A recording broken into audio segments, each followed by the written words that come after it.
Hello दोस्तों, नमस्कार। आज हम वाक्य और उसके प्रकार के विषय में जानेंगे। उदाहरण लेते हैं। आज मनीष कक्षा में नहीं आया था। ये जो वाक्य है, हम इस देखते हैं कि वाक्य में बहुत से शब्द का उपयोग हुआ है। जैसे आज एक शब्द है, मनीष एक शब्द है, कक्षा शब्द है, नहीं शब्द है, आया शब्द है, था एक शब्द। इस प्रकार से ये शब्दों के योग से जो है वाक्य जो है वो बना हुआ है। इससे अर्थ निकलता है कि मनीष कक्षा में नहीं आया था। ये जो भाव है वो हमको इस वाक्य से मिलता है। और ये जो वाक्य है वो अपने आप में पूर्ण है, स्वतंत्र है। इसमें इस अर्थ को समझने के लिए, इस वाक्य के अर्थ को समझने के लिए हमें किसी अन्य वाक्य की या अन्य शब्दों की आवश्यकता महसूस नहीं होती है। इसी प्रकार और एक उदाहरण देते हैं। दादाजी अखबार पढ़ चुके हैं। दादाजी अखबार पढ़ चुके हैं, यह भी वाक्य अपने आप में पूर्ण है, स्वतंत्र है और इसमें सही अर्थ पूरा निकल रहा है इस वाक्य से। और ये जो है, इसमें भी अनेक शब्दों का उपयोग हुआ है। जैसे दादाजी एक शब्द है, अखबार एक शब्द है, पढ़ एक शब्द है, चुके शब्द है एक शब्द। इस प्रकार से अलग अलग शब्दों के योग से जो है वाक्य जो है वो बनता है।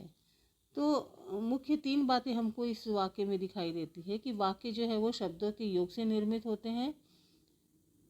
दूसरी बात होती है कि अलग अलग अर्थ रखने वाले जो शब्द हैं या पद हैं वो आपस में मिलकर ऐसी रचना करते हैं कि जिस किसी संदेश या भाव को वो अभिव्यक्त करने में सक्षम होते हैं। तीसरी बात आती है कि वाक्य अपने आप में पूर्ण और स्वतंत्र होते हैं। तो परिभाषा यह निकलती है कि शब्दों का वह सार्थक समूह जिससे किसी भाव या विचार को पूर्णतः प्रकट किया जा सके वाक्य कहलाता है। शब्दों का वह सार्थक समूह जिससे किसी वाक्य या भाव या विचार को पूर्णतः प्रकट किया जा सके वो वाक्य कहलाता है। या वाक्य सार्थक या व्यवस्थित ध्वनियों का वह समूह होता है जो किसी निश्चित अभिप्राय को व्यक्त कर सकता है।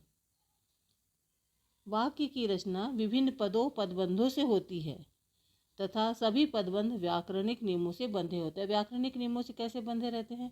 हम एक उदाहरण लेते हैं कि माँ खाना बना रही है। माँ खाना बना रही है, ये एक वाक्य है और इसमें हम देखेंगे माँ जो है वो कर्ता है, खाना कर्म है और बना रही क्या है? क्रिया है। तो व्याकरणिक नियम ये है कि हिंदी में व्याकरण में पहले वाक्य में पहले कर्ता आता है, फिर कर्म आता है और फिर क्रिया आती है। तो इस प्रकार से यदि हम इसको ये कहें बना रही है माँ खाना, तो ये पूर्ण रूप से अर्थ स्पष्ट नहीं हो पाता और सही अर्थ हम जो है वो ये संदेश सही भाव जो है वो नहीं पहुँच पाएगा। तो इसलिए कहा जाता है कि वाक्य जो है वो उसके जो पद रहते हैं वो पद बंध व्याकरणिक नियमों से बंधे रहते हैं। फिर है वाक्य के भेद। वाक्य जो है वो दो प्रकार के होते हैं। एक तो रचना के आधार पर वाक्य के भेद होते हैं और दूसरा अर्थ के आधार पर। तो रचना के आधार पर वाक्य के जो भेद होते हैं वो तीन प्रकार से होते हैं: सरल वाक्य, संयुक्त वाक्य और मिश्र वाक्य। पहले हम लेते हैं सरल वाक्य। उदाहरण देखेंगे कुछ। भुवन रोता है। भुवन क्या है? एक कर्ता है और रोता है क्या है? क्रिया है। भुवन रोता है, एक कर्ता और एक क्रिया। रीना सो रही है। यहाँ पे रीना एक कर्ता है और सो रही क्या है? क्रिया है। तो एक कर्ता और एक क्रिया। आगे तो इसी को थोड़ा सा और उसमें देखें तो मुझे पुस्तक पढ़नी है। मुझे पुस्तक पढ़नी है। मुझे क्या है? शब्द कर्ता है। पुस्तक क्या है? कर्म है और पढ़नी है क्या है? क्रिया है। तो इसमें इस वाक्य में हमको कर्ता मिला, कर्म मिला और क्रिया मिली। इसी प्रकार सीता गाना गाती है। तो सीता गाना गाती, सीता क्या है? एक उद्देश्य है और गाना गाती है क्या है? विधेय है। तो एक उद्देश्य और एक विधेय। कुछ और उदाहरण से समझें। सीता और गीता गाना गाती हैं। सीता और गीता, यहाँ पे सीता भी करता है और गीता भी करता है। तो एक से अधिक क्या हो गया? यहाँ पे कर्ता हो गए और गाना गाती क्या है? क्रिया हो गई। गाना कर्म है, गाती है क्रिया है। तो एक से अधिक करता है, लेकिन क्रिया क्या है, एक ही है कि गाना गाती है। इसी प्रकार सुमित, अमित और नरेश मिलकर पढ़ाई करते हैं। यहाँ भी हम देखेंगे तो ये 2 से 3 कर्ता हो गए। सुमित, अमित, सुमित और नरेश, ये 3 कर्ता हो गए। तो तीनों कर्ताओं का कार्य जो है वो एक ही है कि मिलकर पढ़ाई करते हैं, क्रिया एक है ना। तो उसके आगे और कुछ उदाहरण से समझें कि सुधीर और समीर लिख और पढ़ रहे हैं। यहाँ पे सुधीर और समीर एक से अधिक करता है, 2 करता है। लिख और पढ़ दोनों क्या है, 2 क्रियाएं हैं ना, 2 कर्ता और 2 क्रियाएं। तो कुछ और भी उदाहरण देखते हैं। पवन पुत्र हनुमान ने सोने की लंका को देखते ही देखते जला दिया। पवन पुत्र हनुमान ने सोने की लंका को देखते ही देखते जला दिया। अब यहाँ पवन पुत्र हनुमान तो कर्ता हो गए, हनुमान कर्ता हो गए, और पवन पुत्र क्या है, कर्ता का विस्तार हो गए। फिर सोने की लंका, लंका क्या है, कर्म है, और सोने की क्या है, कर्म का विस्तार है। और देखते ही देखते क्या है, क्रिया विशेषण है, और जला दिया क्या है, क्रिया है। तो इस प्रकार से एक वाक्य में कर्ता, कर्ता का विस्तार, कर्म, कर्म का विस्तार, क्रिया विशेषण और क्रिया है। इसी प्रकार एक और उदाहरण से समझें कि पांडव पुत्र अर्जुन ने गुरु द्रोणाचार्य के चरणों को अति विनम्रता से झुककर प्रणाम किया। पांडव पुत्र अर्जुन ने गुरु द्रोणाचार्य के चरणों को अति विनम्रता से झुककर प्रणाम किया। तो यहाँ पे पांडव पुत्र क्या है, कर्ता का विस्तार है, अर्जुन क्या है, कर्ता है, गुरु द्रोणाचार्य कर्म का विस्तार है, और के चरणों को, चरण क्या है उनके, कर्म है, और अति विनम्रता से क्या है, क्रिया का विस्तार है, और झुककर क्रिया विशेषण है, और प्रणाम करना क्या है, क्रिया है। तो इस प्रकार से हम निष्कर्ष पे पहुँचते हैं कि जिस वाक्य में एक उद्देश्य और एक विधेय हो, सरल या साधारण वाक्य कहा जाता है। एक उद्देश्य और एक विधेय। यदि किसी वाक्य में एक से अधिक कर्ता हो तथा उसकी क्रिया समान हो, पिछले वाक्य में हमने देखा कि एक से अधिक कर्ता हैं लेकिन उनकी क्रियाएं क्या है, समान हैं, तो उसे साधारण वाक्य कहते हैं। क्योंकि समान क्रिया वाले समस्त कर्ता एक ही उद्देश्य को दर्शाते हैं।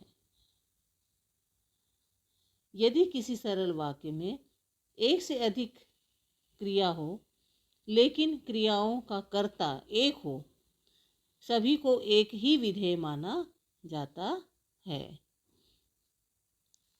यदि किसी वाक्य में एक से अधिक कर्ता हो, सभी कर्ताओं की क्रियाएं एक से अधिक लेकिन समान हो, तो वाक्य क्या होता है, सरल वाक्य ही माना जाता है।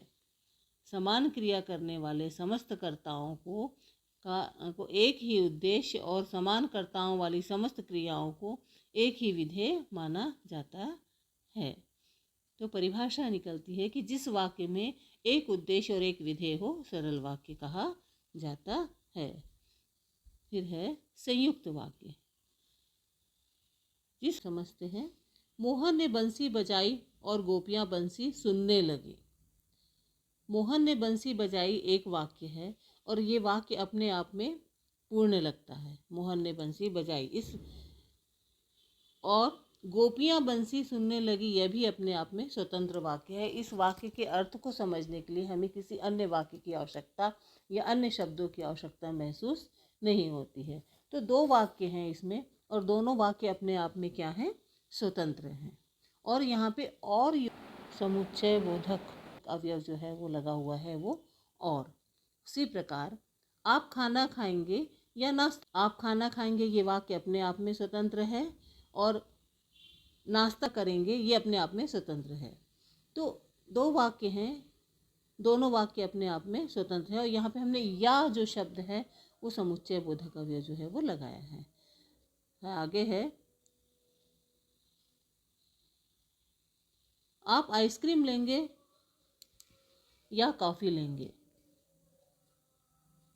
मैं विद्यालय जाना चाहता था। ये एक वाक्य है ना, ये अपने आप में पूर्ण है। वर्षा के कारण नहीं जा सका, ये भी अपने आप में पूर्ण है। तो दो वाक्य हैं, दो वाक्य क्या है, अपने आप में स्वतंत्र हैं। हमें लेकिन यहाँ पे लेकिन जो शब्द है वो समुच्चय बोधक शब्द जो है वो लेकिन लगा हुआ है। फिर है हमें जाने दीजिए, हमें जाने दीजिए अपने आप में पूर्ण वाक्य है। अन्यथा पापा से डांट पड़ेगी, अन्यथा पापा से डांट पड़ेगी, ये भी अपने आप में स्वतंत्र है। और हमें जाने दीजिए भी स्वतंत्र है, पापा से डांट पड़ेगी ये भी स्वतंत्र है। अन्यथा जो है वो शब्द योजक समुच्चय बोधक शब्द जो है वो लगा हुआ है। इसी प्रकार कल तबीयत खराब थी, कल तबीयत खराब थी इसलिए काम पर नहीं जा सका। कल तबीयत खराब थी अपने आप में पूर्ण है, और काम पर नहीं जा सका ये भी अपने आप में पूर्ण है, इसलिए जो है यहाँ पे समुच्चय बोधक शब्द है। तो इस प्रकार से हम देखते हैं संयुक्त वाक्य में जो या दो से अधिक वाक्यों का प्रयोग होता है, लेकिन दो अपने वाक्य अपने आप में पूर्णतः स्वतंत्र होते हैं। एक वाक्य दूसरे वाक्य पर निर्भर नहीं होता है। परिभाषा निकल के आती है, जिस वाक्य में दो या दो से अधिक स्वतंत्र साधारण वाक्य या प्रधान उपवाक्य हो उसे संयुक्त वाक्य कहते हैं। जिस वाक्य में दो या दो से अधिक स्वतंत्र साधारण वाक्य या प्रधान उपवाक्य हो उसे संयुक्त वाक्य कहते हैं। संयुक्त वाक्य में सभी उपवाक्य स्वतंत्र होते हैं, सभी उपवाक्य स्वतंत्र होते हैं, अर्थात किसी भी उपवाक्य को हटा देने से शेष वाक्यों के अर्थ पर कोई प्रभाव नहीं पड़ता है। तो वाक्य बनाने के लिए समुच्चय बोधक अवयवों का प्रयोग किया जाता है। वे हैं और, तथा, एवं, या, अथवा, अतः, अतएव, इसलिए, पर, परंतु, मगर, अन्यथा, किंतु, लेकिन आदि। ये जो है वो समुच्चय बोधक अवयवों का प्रयोग संयुक्त वाक्य में किया जाता है। अब हम आएंगे मिश्र वाक्य में। मिश्र वाक्य के कुछ उदाहरणों से समझेंगे। सीता ने कहा कि वह कल नहीं आ सकेगी। सीता ने कहा वाक्य अपने आप में अपूर्ण है। सीता ने कहा, प्रश्न उठता है कि क्या कहा, किससे कहा, क्यों कहा, कब कहा।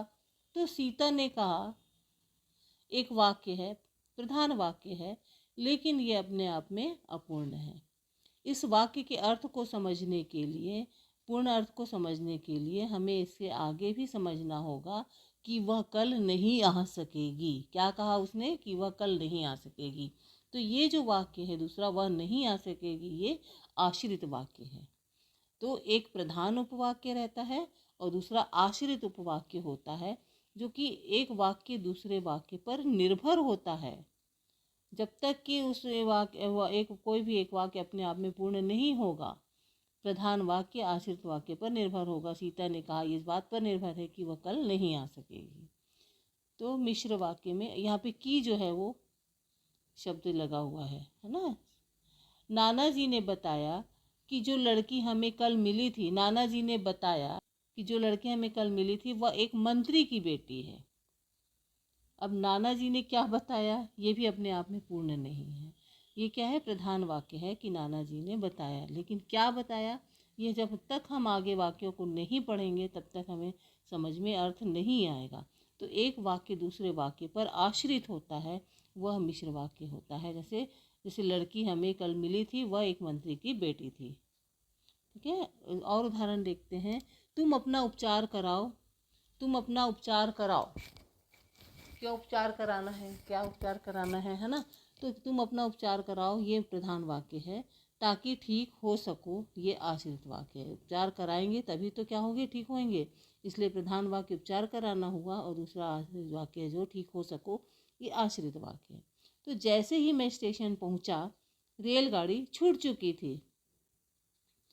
स्टेशन पहुंचने पर निर्भर करता है कि स्टेशन जैसे ही मैं स्टेशन पहुंचा, वाक्य अपने आप में पूर्ण नहीं होता। मैं जैसे ही स्टेशन पहुंचा, रेलगाड़ी छूट चुकी थी।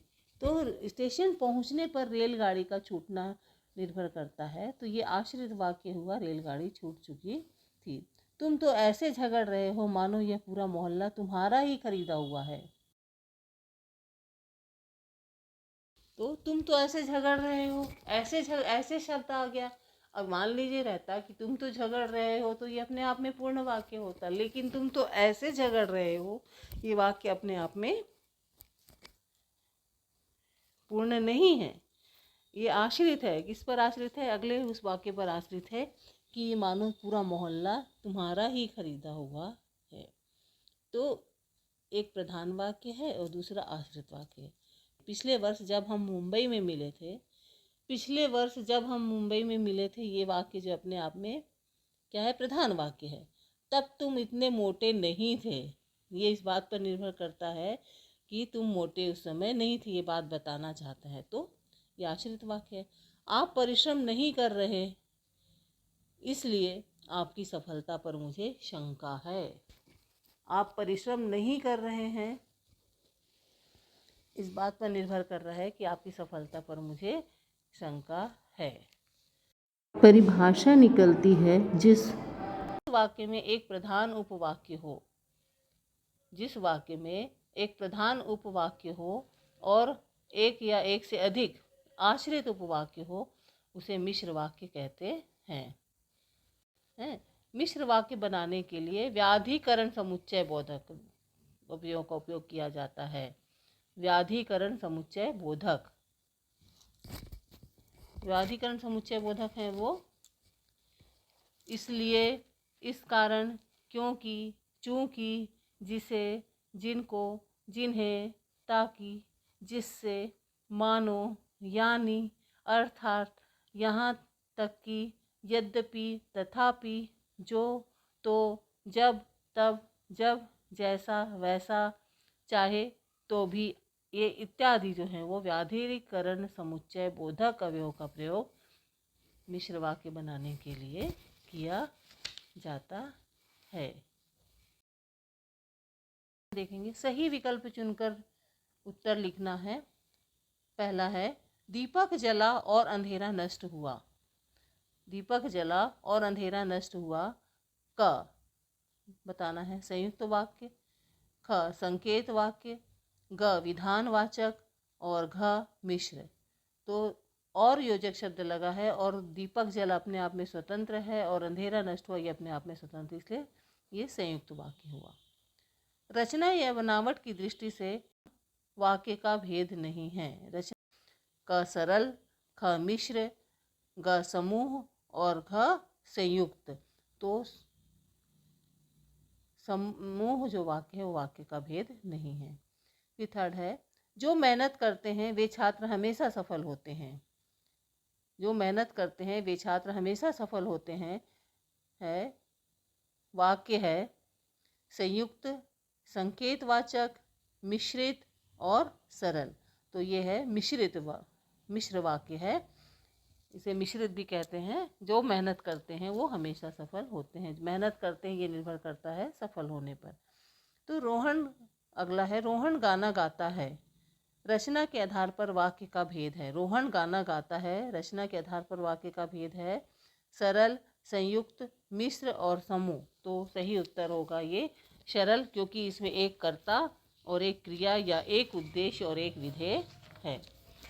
रचना की दृष्टि से वाक्य के भेद होते हैं 4, 3, 2 और 5।